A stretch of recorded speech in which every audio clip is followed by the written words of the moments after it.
وقلنا يا آدم اسكن أنت وزوجك الجنة وكلا منها رغدا حيث شئتما ولا تقربا هذه الشجرة فتكونا من الظالمين. وقلنا اور کہا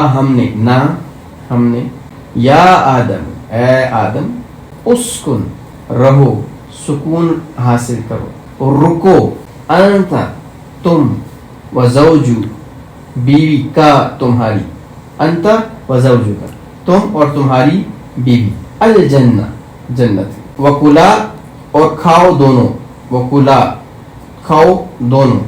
من سے ہا اس میں سے رغدن بغیر روک ٹوک کے مرضی سے ہنیئن مزے سے کھاؤ حیثو جہاں سے شئتما چاہو تم دونوں شئتما تسنیہ کا صیغہ آ گیا شئتما حیثو شئتما جہاں سے تم دونوں چاہو ولا اور نہ تقربا قریب جاؤ تم دونوں ہادہ الشجرہ ہادہ اس الشجرہ درخت اس درخت کے قریب بھی نہیں جانا فتکونا اگر تم گئے تو فوراً ہی پس تم ہو جاؤ گے من الظالمین ظالموں میں سے حد سے بڑھنے والوں. اور کہا ہم نے اے آدم تم اور تمہاری بیوی جنت میں رہو سکون کرو قرار پکڑو تھوڑے دن تھوڑا عرصہ رہو اور جو دل چاہتا ہے کھاؤ پیو جو دل چاہتا ہے بس ایک درخت ہے یہ والا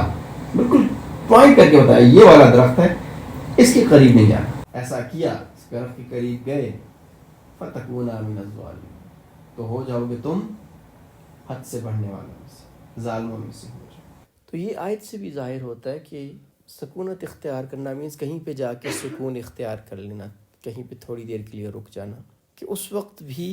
آدم علیہ السلام کو ایک تھوڑی مدت کے لیے جنت میں بھیجا گیا تھا. اسکن انت وزوجک آدم علیہ السلام کو ہمیشہ کے لیے نہیں بھیجا گیا تھا جنت میں اس وقت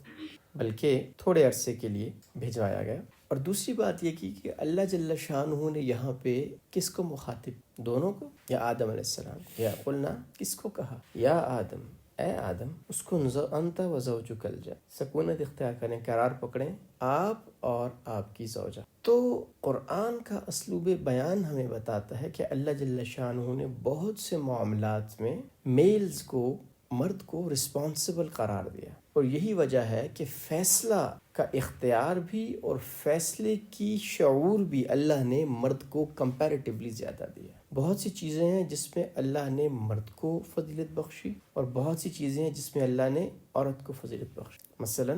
جو درجہ ہے اس کے اعتبار سے اللہ نے عورت کو 3 گنا زیادہ عورت کو مقام بخشا. لیکن جب فیصلے کی بات آئی ڈیسیژن میکنگ کی بات آئی تو یہ کام پھر کس کو دیا میل کو. اور یہ نہیں کہ بس اس کو یہاں پہ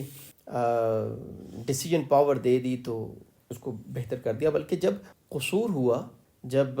نافرمانی ہوئی تو بھی کس کو کہا گیا کہ کیا میں نے تمہیں نہیں کہا. وہاں پہ بھی آدم علیہ السلام کو پہلے کہا. یہاں پہ انسانی فطرت کے بارے میں اللہ بڑا خوبصورتی سے بتاتے ہیں وَكُلَا مِنْهَا رَغَدًا حَيْثُ شِئْتُمَا اور اس جنت میں نا جو دل چاہے کھاؤ. هذه الشجرة ایک یہ والا جو درخت ہے هذا قریب کا اشارہ ہے یہ والا جو درخت اس کے قریب نہیں جانا. باقی کلا منہا رغدن حیث شئتما جو دل چاہتا ہے جتنا کھاتا ہے بغیر جھجک کے بغیر شرمائے بغیر پریشان ہوئے کھاؤ پیو عیاشی کرو. ولا تقربا هذه الشجرة اس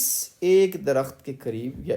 هذا واحد کے لیے ہم نے پڑھا تھا هذه واحد مؤنث کے لیے استعمال ہوتا شجرہ تائے تانیث ہے تو هذه الشجرة یہ جو ایک درخت ہے نا اس کے قریب نہیں جانا. اللہ جل شانہ ہمیں بتا رہے ہیں کہ اگر کسی چیز سے بچنا ہے تو اس کے قریب بھی نہیں جانا اس کے محرکات کے بھی قریب نہیں جانا اس سے دور رہے. اور اگر آپ جائیں گے فتکونا من الظالمین تو کیا ہو جائیں گے ظالموں میں سے ہو جائیں. ظلم کا مطلب ہوتا ہے کہ کسی چیز کو اس کی جہاں پہ اس کا محل ہے جہاں پہ اس کی جگہ ہے اس سے ہٹا کر رکھتے ہیں کہ مطلب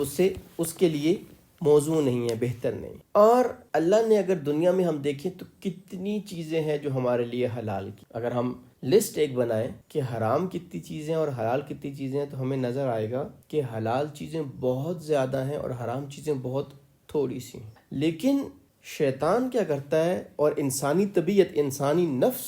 کی طبیعت ایسی ہے کہ جس چیز سے اس کو منع کیا جائے گا نا وہ اسی کی طرف لپکے گا، اسی کی طرف جائے گا. اور یہی چیز اللہ جل شانہ میں بتا بھی رہے ہیں. یہ انسانی ایک فطرت کے اندر ہے کہ ہم اس طرف زیادہ فیل کرتے ہیں اٹریکشن جو چیز منع کی گئی، اور جو منع نہیں ہے وہ اس کو ہم سوچتے ہی نہیں. حالانکہ اللہ نے بہت ساری چیزیں جو ہے نا ہمارے لیے حلال قرار دے دی، لیکن پھر بھی جن چیزوں سے روکا گیا ہے ہمیں ایک